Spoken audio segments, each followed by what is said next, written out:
Olá, estudantes! Eu sou a professora Marília e vamos para mais uma aula de Química.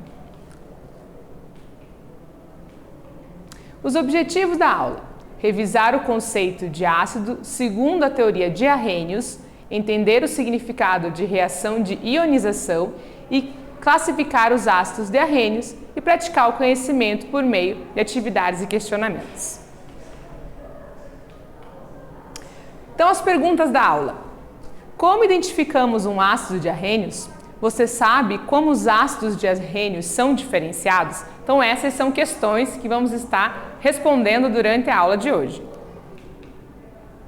Então, olha só. Para o Arrhenius, ácido é toda espécie química que aumenta a concentração de íons H+, ou hidrônio, que é o H3O+, quando está em solução aquosa. Preste sempre atenção, solução aquosa é fundamental para as classificações de Arrhenius. E aqui temos exemplos de ácidos usados na indústria, ácido clorídrico e ácido sulfúrico nas suas embalagens, e temos aqui algumas frutas que apresentam ácidos. Agora vamos falar um pouquinho sobre a reação de ionização que acontece quando eu tenho os ácidos.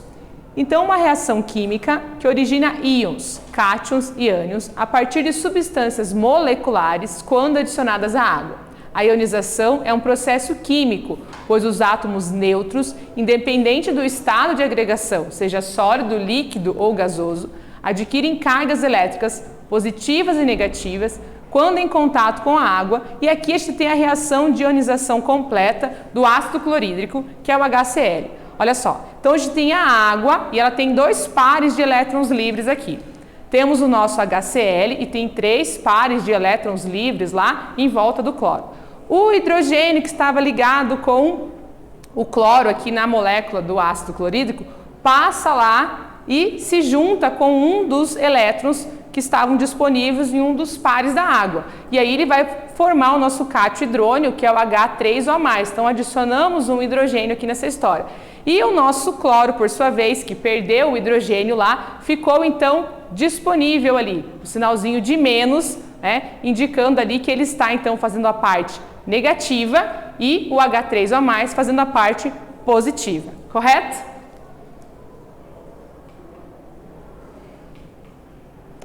Quando a gente tem uma reação de ionização, está relacionada então ao número de hidrogênios ionizáveis que pertence à molécula do ácido. Então a gente tem, por exemplo, aqui a primeira reação de ionização do ácido sulfúrico, que é o H2SO4, quando está lá em contato com a água, vai ter a sua separação.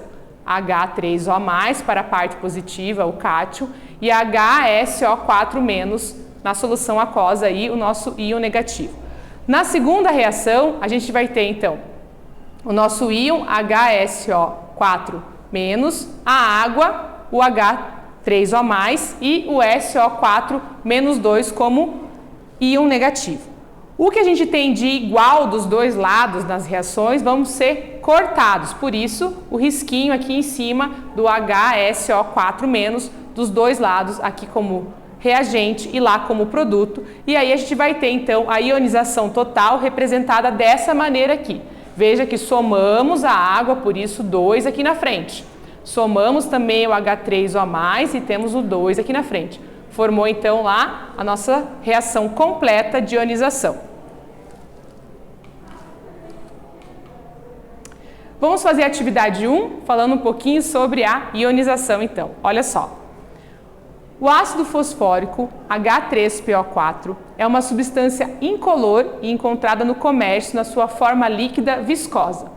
Algumas das aplicações desse composto são como removedor de ferrugem, na fabricação de vidros, na tinturaria, na síntese de fosfatos e superfosfatos utilizados em fertilizantes, nas indústrias farmacêuticas, alimentícia e é encontrado em refrigerantes de base cola. Propõe a reação de ionização para H3PO4 e descreva todas as etapas do processo de ionização.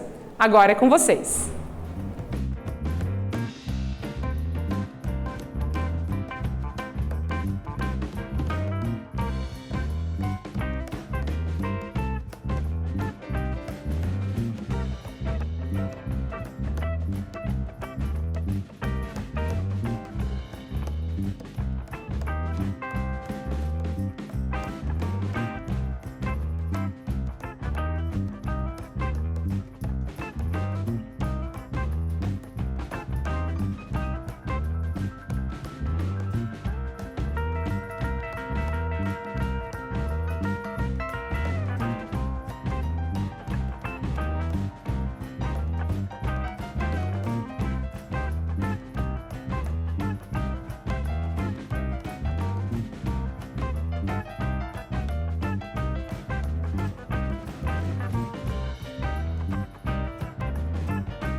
Vamos para a correção da atividade? Olha só.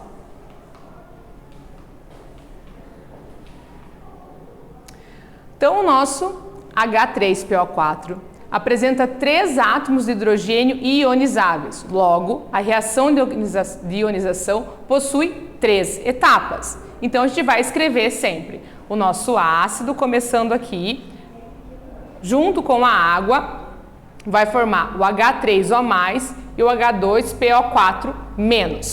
Depois, para a segunda etapa, vamos começar lá, H2PO4-. Então, já temos aqui um hidrogênio que foi ionizável, por isso aqui de H3 ele foi para H2.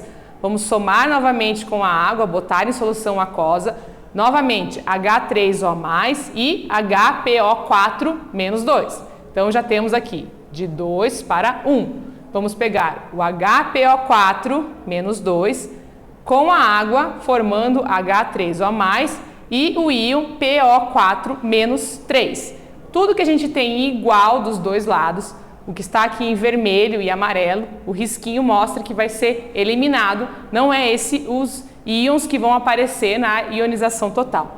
Somando então, a gente vai repetir a primeira substância, H3PO4, que é o nosso ácido. Vamos somar as 3 águas que aparecem aqui, então 3H2O, que vai formar 3H3O+, e PO4-3, certo? Então esse é um exercício bem comum de aparecer em avaliações, pedindo a reação de ionização dos ácidos. Agora vamos falar um pouquinho sobre a classificação dos ácidos segundo a teoria de Arrhenius. Olha só, segundo a teoria do Arrhenius, então, os ácidos são identificados por apresentarem átomos de hidrogênio, que é o H, à frente da fórmula molecular, formando um único cátion, H+, ou H3O+, em meio aquoso. Então, sempre que eu tiver um ácido de Arrhênio, ele vai começar com o hidrogênio, como lá o HCl, que a gente viu em vários slides anteriores. Pode-se identificar um ácido a partir do conceito de ácido de Arrhênio, estabelecendo vários critérios para classificá-los.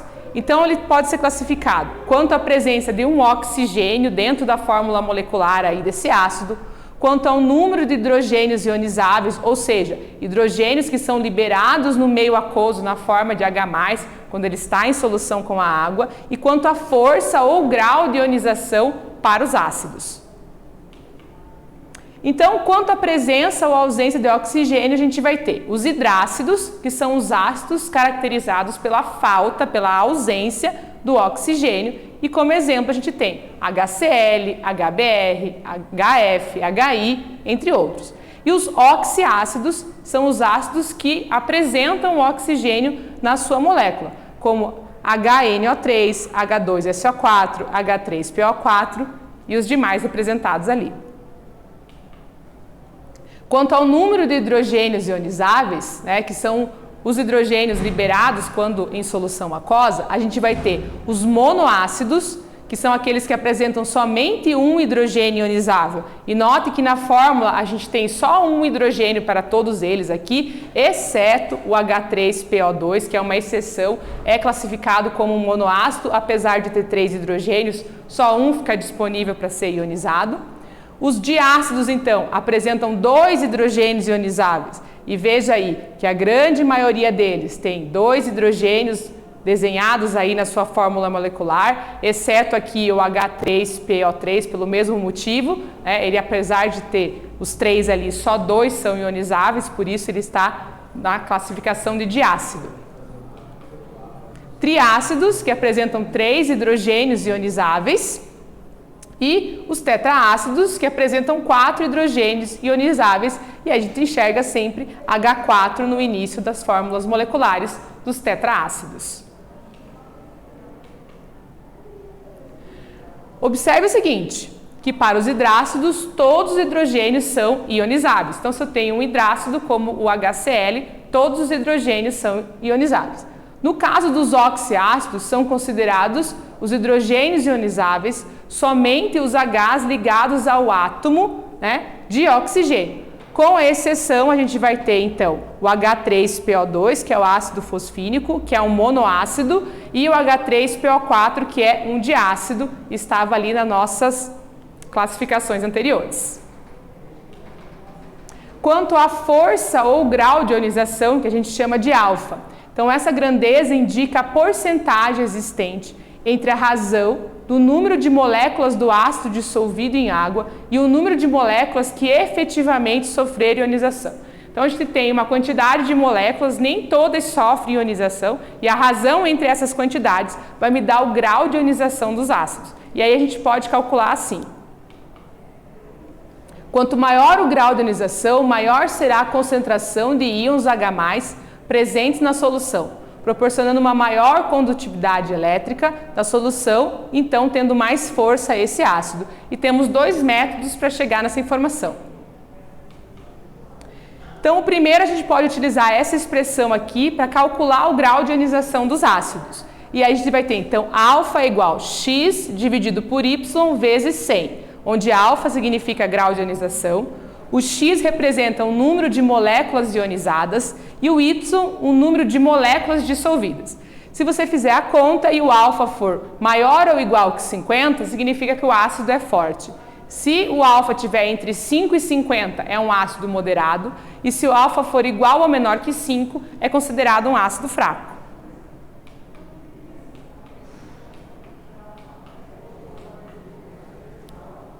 O número de hidrogênios ionizáveis pode ser calculado também de uma outra maneira, né?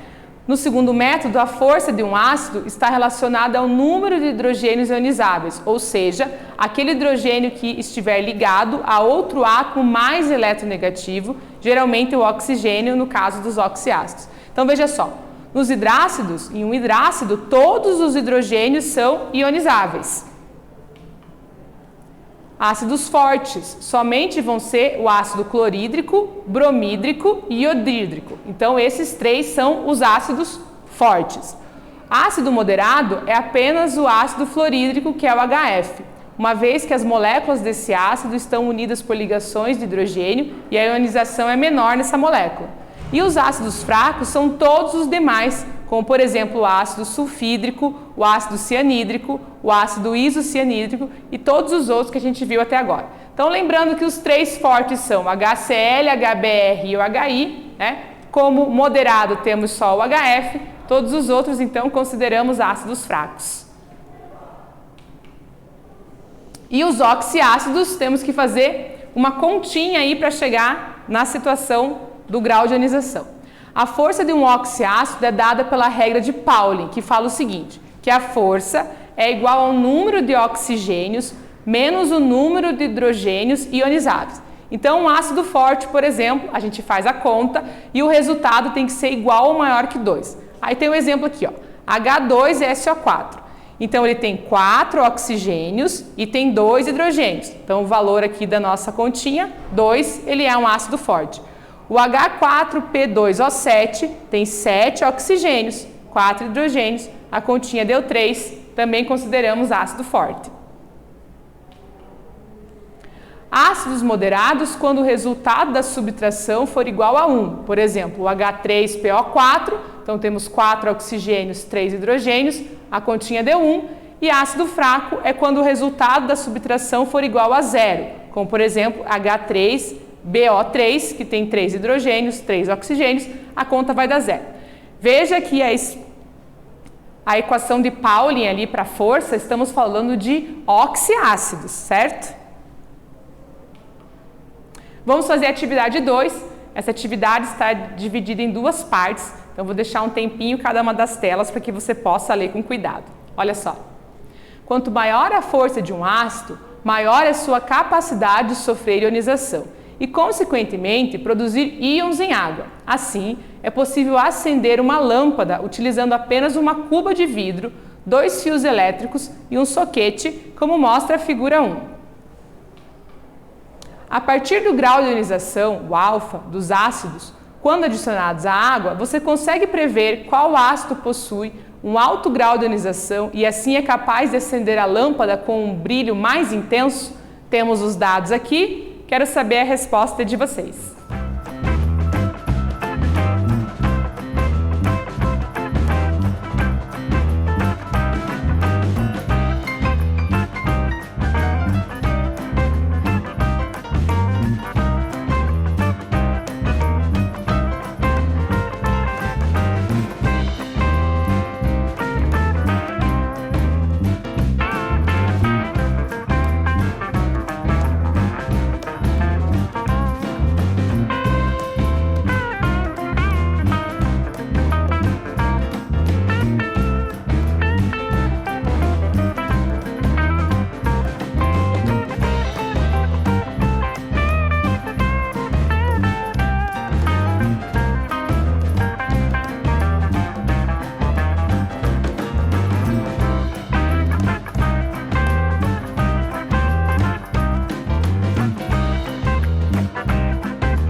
Vamos para a correção da atividade? Olha só, ele quer saber quais dos ácidos que estão aqui nessa tabelinha acenderia a lâmpada com brilho mais intenso.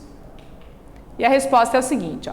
Para essa questão, basta analisar o ácido com maior grau de ionização, que nesse caso é o HNO3, que tem o alfa 92%, pois quanto maior o grau de ionização, maior a força do ácido, mais íons formados e, consequentemente, maior condutibilidade elétrica. E o método 1 para classificar a força do ácido é o que a gente utilizou para resolver essa questão.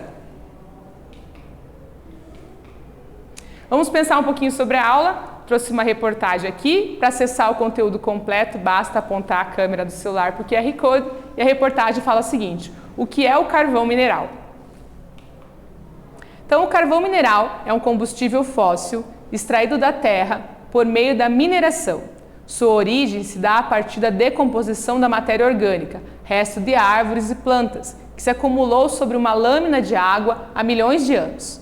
O beneficiamento do carvão contribui para a geração de ácido sulfúrico. Quando o carvão é queimado, os elementos contidos nele são volatilizados, ou seja, evaporam, que quando em contato com a chuva formam ácidos e temos aí a chuva ácida. Nessa aula nós estudamos os conceitos de ácidos segundo a teoria de Arrhenius, entendemos o significado da reação de ionização, classificamos os ácidos segundo Arrhenius e praticamos o conhecimento por meio de atividades. Espero que vocês tenham gostado e até breve!